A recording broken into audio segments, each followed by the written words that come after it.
Hey, thanks for joining me. This one's going to be a tricky one for me to talk about because um, this is one of those artists that is so good, but in this particular situation specifically, I just I could not get on board with anything that was going on because of the art. And but he's so good. So that's just to kind of summarize it quickly.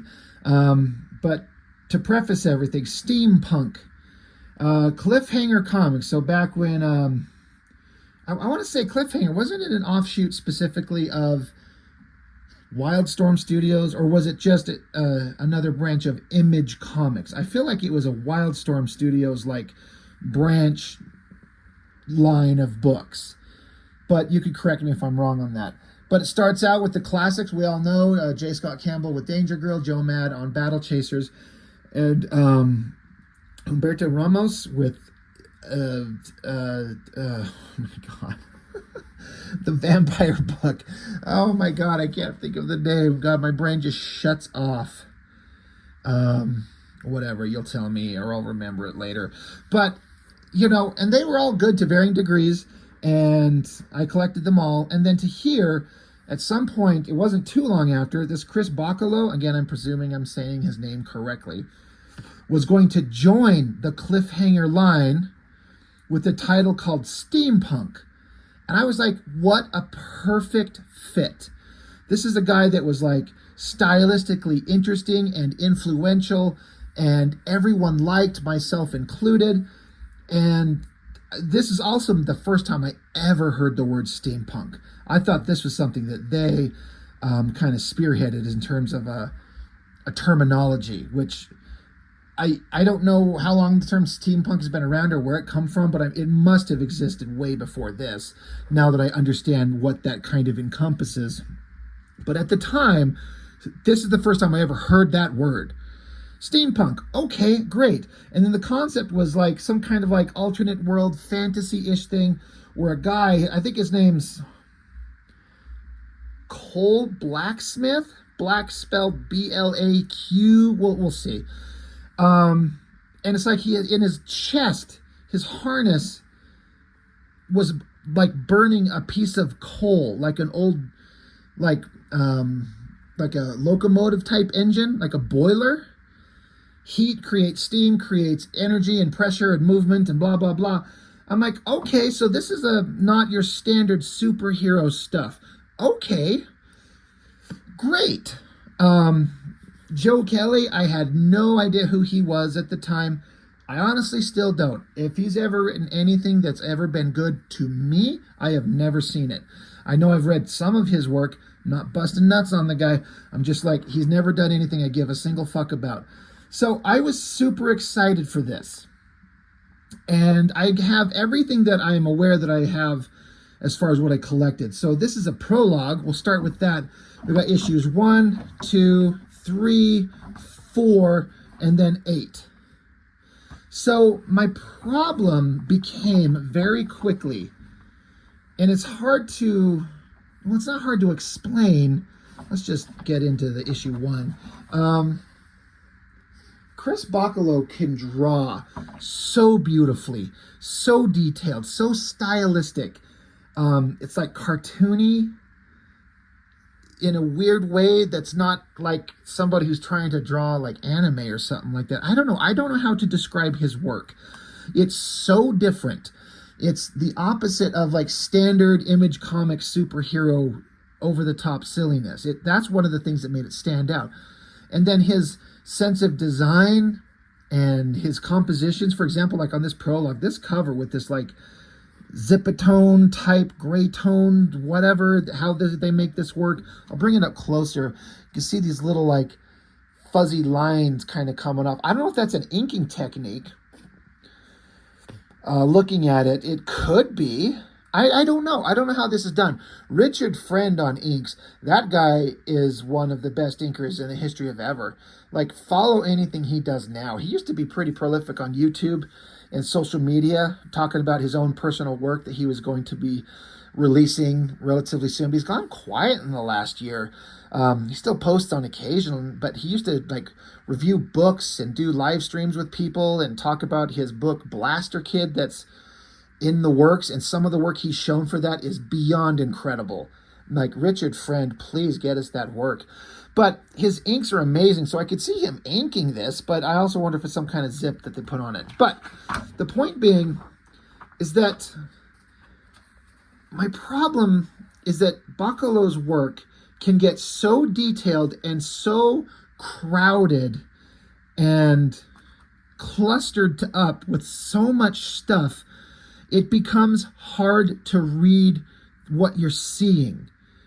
And I think there's going to be people who will get pissed at me and kind of throw out, like, his work is beautiful. I love it. It's amazing. And again, that's like, I'm just talking about my opinion on this. And I know some people have to share this opinion, and other people are going to think the exact opposite. They're going to love everything he does. Every page he draws as like just a single piece of art is stunning. But in terms of reading it and getting a clear flow of the story, it gets so like complicated and convoluted that it became so hard to track what was going on. And then I wasn't interested in the story. The story itself wasn't keeping me. I just would collect it for the art, because for all the things I struggle with, how it's, you know, mashed together in an unreadable way, you'll suddenly get a page that's like some of the most beautiful illustration you've ever seen. So we'll see. I'm going to go through all these books, because I'm not going to spread these out. You'll know on my channel, I am doing a lot of series. I'm just doing books one at a time. I am not interested in trying to break these down any more than this one time. Like, it's just, I remember liking his work a lot before this, and by the time I got done collecting it, I was kind of frustrated to the point of like, I'm not going to say I didn't like it, but I was not interested in collecting any book that he draws just based on his art alone. I did collect stuff later. He did some other stuff that I have read, but this stuff actually made me disinterested in him. It actually made me, I don't want to say not a fan, but it made me not like him as much, his art. Yeah, see, Wildstorm and Cliffhanger. So I'm assuming Cliffhanger, like I was saying, is a Wildstorm imprint. But again, look at this lettering here. This isn't even the art. This is, I'm going to say this is the letterer. But can you read that? Like, you can, industrial gothic action adventure love story. An industrial gothic sci-fi action adventure love story. So I guess they're trying to explain to us what this is. Sure. But if I have to stop and like really look at it and like decipher, it's not a good start. Bachalo's way of making this steampunk technology, like old-timey technology pushed to a degree that it actually can't in real life, but it still feels kind of believable. He's great at this. Coloring's amazing. Now, these are all starting out kind of simple. Some robotic clock face, introducing the created, written, and drawn by Joe Kelly, Chris Bachalo. Inking, Richard Friend. Special thanks to Art T-Bear. Coloring. But then it starts, I'm like, so this thing's flying around. I guess it's in some dark room. There's some creature. Now this cat bat is sitting on top of a bowl, a light of something. It's interesting, but it's so weird. And then there's the cat bat thing on top of this lamp thing, steampunk. Preliminaries, posturings, and players. I mean, they're trying to be really clever. Again, beautiful coloring, great drawing. So, okay. This is another thing I've seen a lot of artists do. I feel like I've seen Bachalo do this, where everything you see here is just this is one image, but then he divides it to make it separate panels. And I don't see the point. I guess the point would theoretically be to like sort of establish a setting, an establishing shot, and then next panel there's a guy riding in a vehicle, and then from the vehicle comes the cat bat. I don't know. I don't feel like these lines in it just interrupts the flow to my eye. But look at this architecture in this building stuff behind here. It sucks that this page is facing this goddamn stupid ad. It ruins the fun of it to have a, I don't know, I thought it was a fucking ad for like laundry detergent or something, like Tide, because of the color. Fuck that ad. It just ruins it. But the architecture is exquisite. My God, is it just perfect and detailed. Another great page facing a stupid ad. Again, great architecture, but then it starts getting into, I'm like, what am I looking at? What is all this stuff? What is this little panel a close-up of? I can't tell what that is. I don't know. It's beautiful and confusing. I like the guy holding a watch. Weird bird feathers. I don't know what I'm seeing. I don't know what I'm seeing. So I don't know. I feel like I'm going to get stuck into a pattern of repeating the same thing over and over. It's like, it's beautiful. What am I looking at? Some kind of multiple panel interior of this structure, interior clockwork and stained glass window with all the old gears and candles and stuff. I feel like this giant shot of this interior would be better served if it was clear and without all this lettering, and then this giant inset panel here and these here, like combine them together and just leave this open and let us see it. It's beautiful coloring. I love the colors on this, and I talk often how I prefer to see art in the black and white, almost always anymore. But sometimes you get this vibrant, beautiful coloring. I'm like, this is brilliant. Love it. And there's all this text going on and on and on, quotes from people. Like, it borders on pretentious to me. Like, is it, you guys aren't this smart? Or maybe I'm just dumb. I don't get it. But again, another page of like, it's so cluttered. Like, guys coming down a ladder, weird guy up front here, close up, like where the camera shot's behind these giant gears. I don't know why they're this close, like they're going to kiss. Just, Bachalo's putting everything into this. He never skimps on a single panel. And then sometimes you'll stop and it'll be a nice clear shot. I'm like, that is great. I love it. Looks great. Again, this is the prologue to this thing. Great architecture. Once again, like the perspective on it and the details on the building. I feel like Richard Friend probably had a great time inking this. I wonder if he did or if it was a pain in his ass. I don't know. All I know is that reading this was a pain in the ass. As I flip through it, it's like, it could be just personal preference, but it's, again, I just keep wanting to come back to it. It's so cluttered. It's so hard to follow. The flapping cat bat thing flies off. I'm not sure what I'm seeing in that panel at all. I can't decipher what I'm seeing. Cat bat thing is there. Guy comes in. I guess he's got, I can't make out his figure exactly. And then I guess this is the head and shoulder of someone from behind this guy.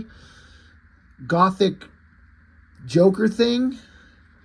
Again, really good drawing, crazy designs, imaginative designs, compositions of these structures behind him.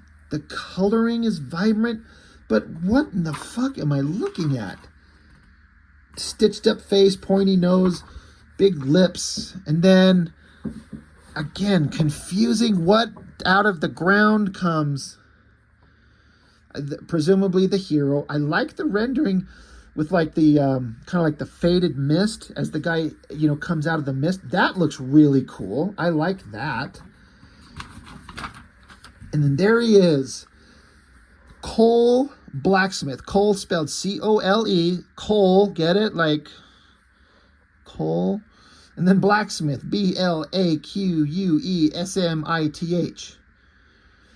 The saga begins in Steampunk #1. So here's a guy with a big steampunky arm, like a burning furnace engine in his chest, powering his robotic arm, I guess.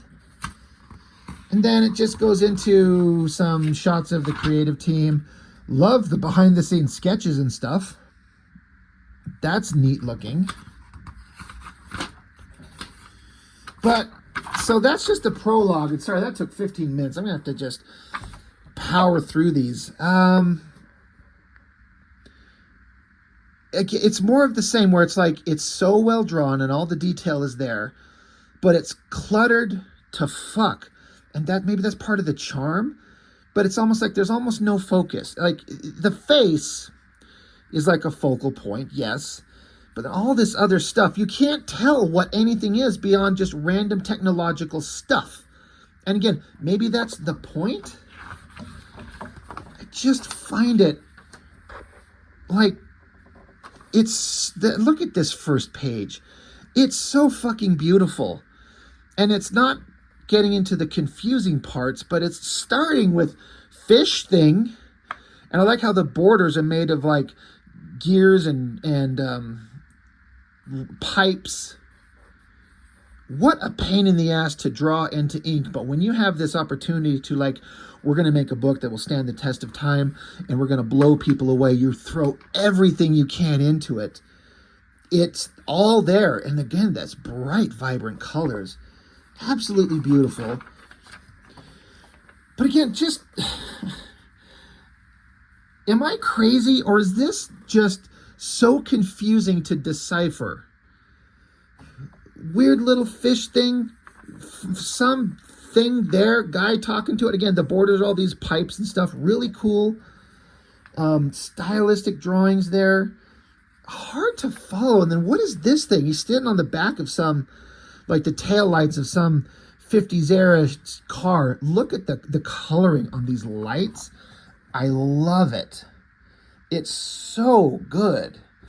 And I could hear myself saying both things of, it's confusing, I can't fucking follow it. It's so beautiful, it's crazy. Pencils, inks, colors, designs, but it's confusing. And so I very quickly fell into, I can't read this story. Back when this came out, 2000, April of 2000, to give you an idea of how old this thing is, almost 25 years. And this is how good, in terms of drawing, Bachalo was 25 years ago. I feel like stuff he did before in like Generation X was not this cluttered and confusing.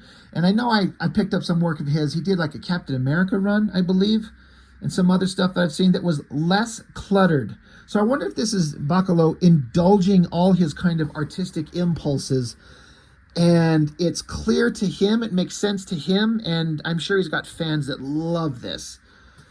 But to me, I can't follow it. It's too confusing. Like, it's stylistic like Joe Mad, but Joe Mad stuff never got me lost. I never was like, what am I seeing? What am I looking at? Every page is composed with like a rhythm to follow through the whole page. Like, well, not every page, but often. Like this one. Musical notes to like bring you down into the panels. Little inset panels. It follows and leads your eye through the page. Everything is drawn so well and detailed, but... And this is another thing that Bachalo does, where it's a single shot and you see these characters up here, and as we follow them in multiple, like it's a single shot, but we see the same figures multiple times as we see them move through this environment. It's a unique, interesting way of doing stuff, and I'm not saying he's the first guy to do this kind of shit, but when I was reading this, this was the first time I ever saw this. This was the first time, this is my first exposure to seeing somebody do this kind of thing. But it's cluttery, it's kind of confusing, it's kind of weird. Another well-drawn, weird, strange figure.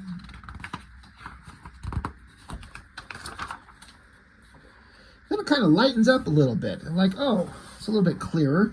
We're still going to put round circle things in here, which is fine. It's you know, don't hate it. I do get shocked at, again, his attention to detail in the backgrounds and stuff like that. Unbelievable amounts of detail. completely unnecessary, technically speaking, but you could say a lot of things about art where like you didn't have to do that. But that's what separates like an average artist from a guy who's like dedicated and wants to do the greatest stuff. Again, all these backgrounds. So many panels. It's hard to follow. So many words all over the place. This is another one of those shots where like this guy's going down into the ground, like through a sewer hole or something, squeezing behind pipes, making his way around to show him to get down underground and then back up.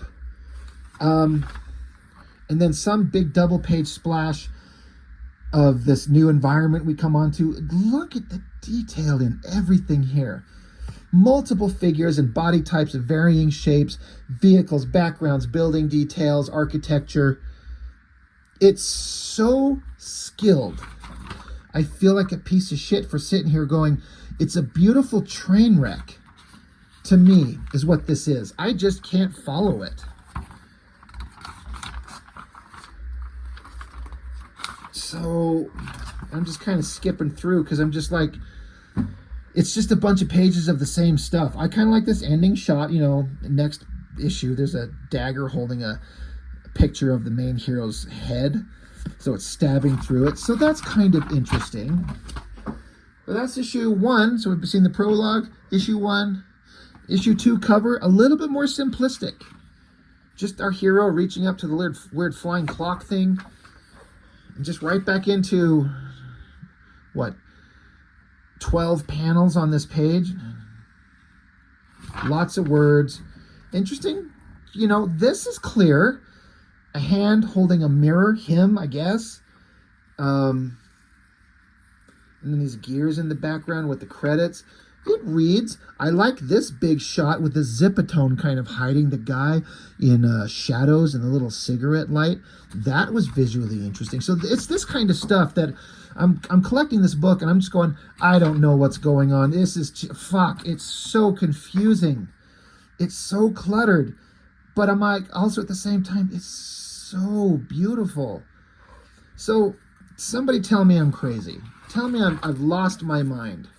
I like this shot of this girl in this long dress. That's pretty. And the silhouette of the guy up front. The layout's interesting. The faces of the women are beautiful. The heroic guy is good. Just accidentally skipped a page.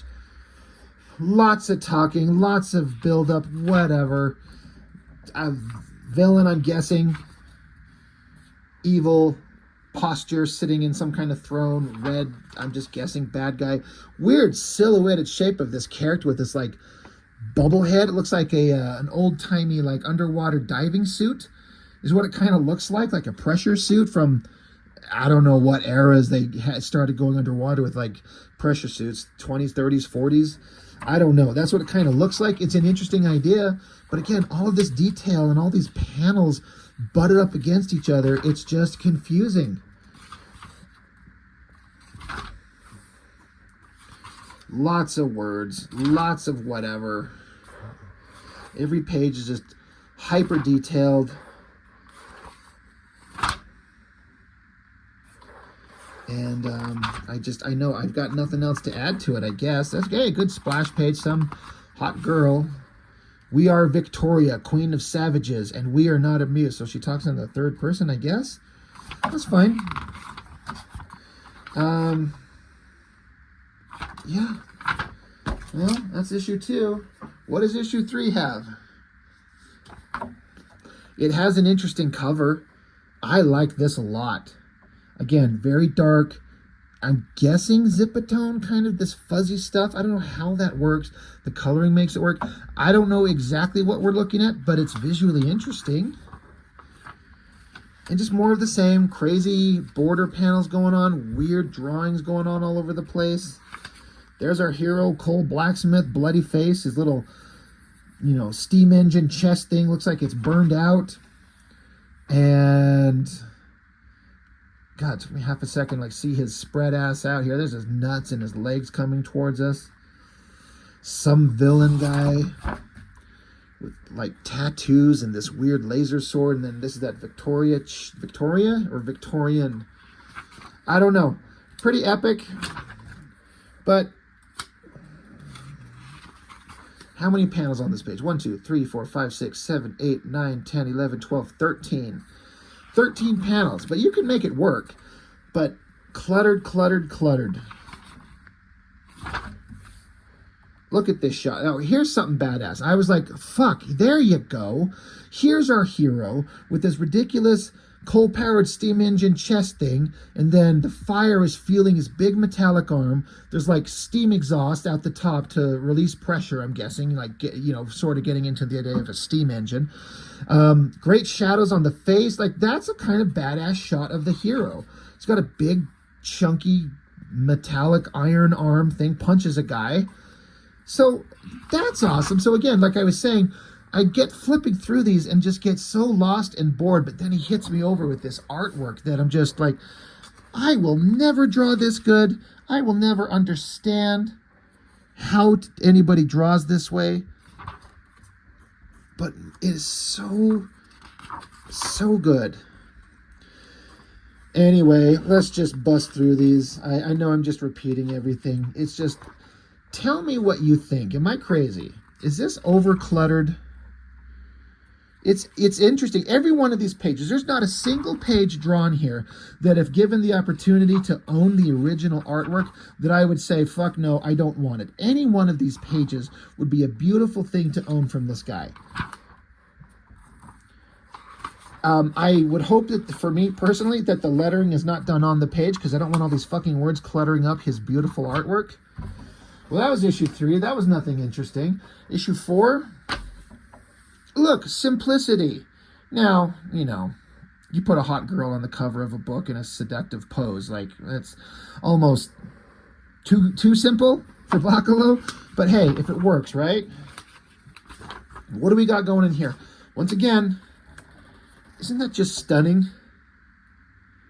Cluttered but stunning. These glowing lights, I love it. It's so...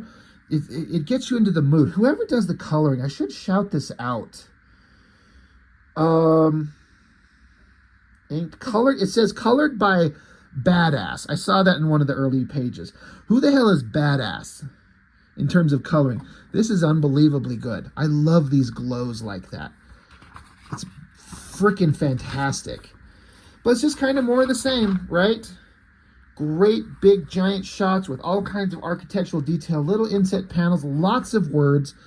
Another big shot of the same background, but this time it's broken up with these like iron bars seen through the inside of a window. That's an interesting kind of concept, and we see these characters following through the environment, so that's cool.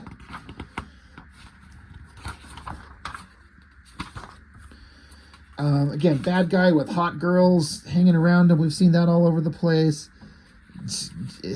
I'm not sure what's going on. Cluttered, confusing, overworded, overscripted with an inch of its life.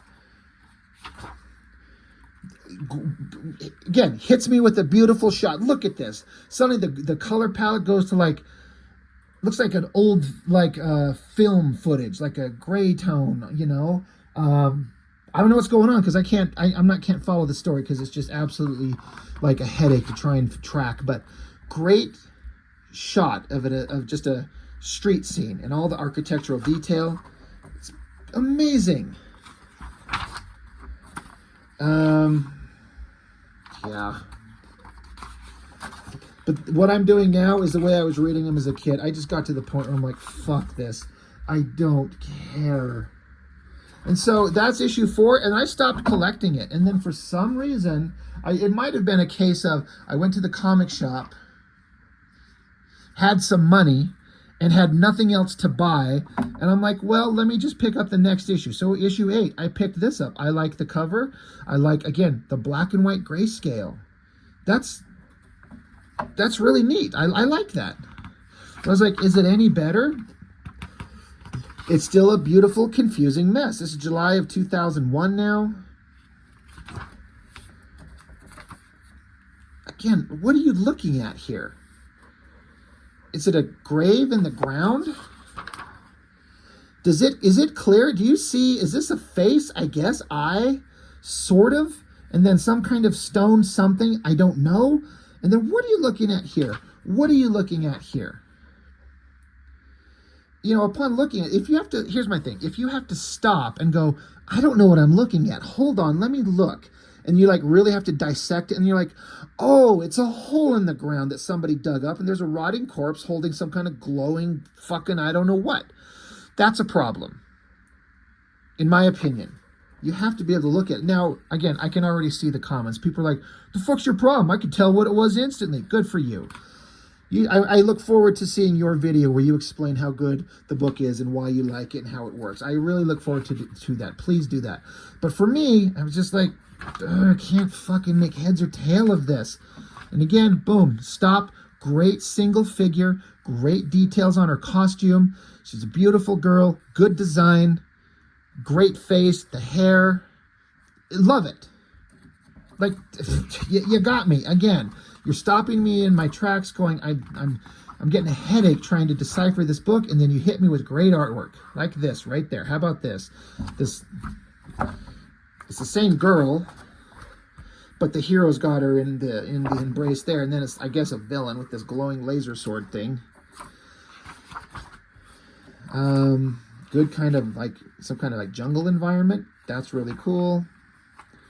Another great like establishing shot of like architecture and buildings and all kinds of stuff going on as the characters move through the environment. It's so crazy.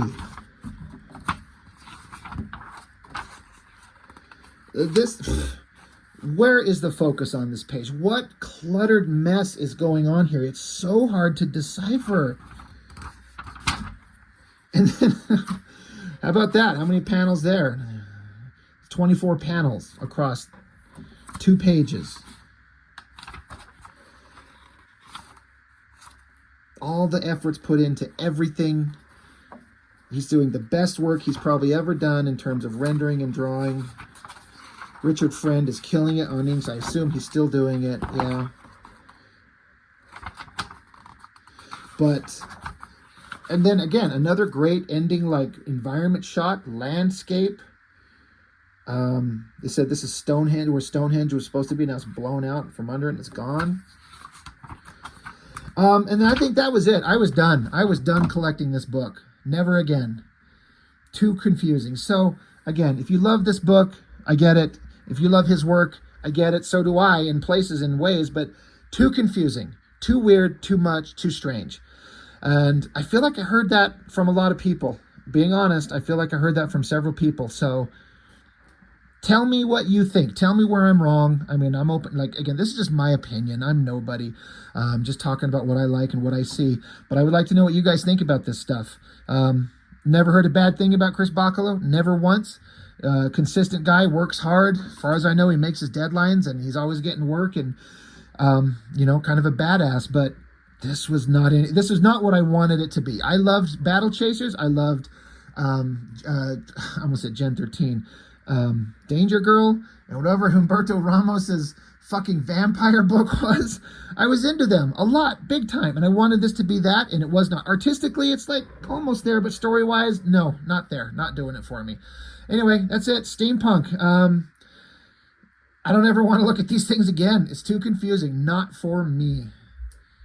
It's a beautiful mess. So that's all I've got for now. Thank you for watching. I appreciate it. I'll see you next time.